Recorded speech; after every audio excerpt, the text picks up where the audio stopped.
Pantauan PAL TV pada Minggu 26 Oktober 2025. Kondisi Jalan Simanjunta RT 16 Kelurahan Pahlawan Palembang terlihat berlubang dan bergelombang. Menurut warga, kerusakan jalan sudah terjadi beberapa tahun terakhir. Akibatnya, ketika hujan jalan menjadi becek dan lubang membuat pengendara sulit melintas. Hal ini diperparah tidak adanya lampu jalan di kawasan tersebut.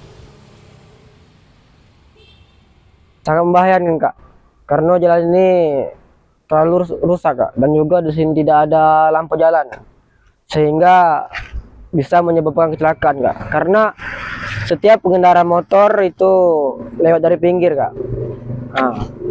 Di sini banyak berlubangnya, Kak.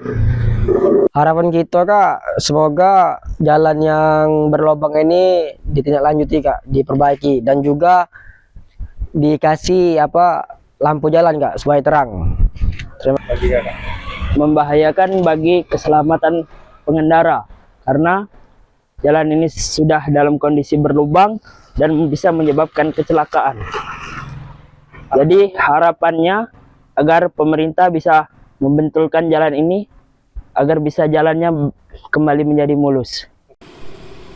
Warga Kelurahan Pahlawan berharap pemerintah segera memperbaiki jalan yang berlubang agar masyarakat dapat beraktivitas dengan nyaman dan terhindar dari bahaya di jalan.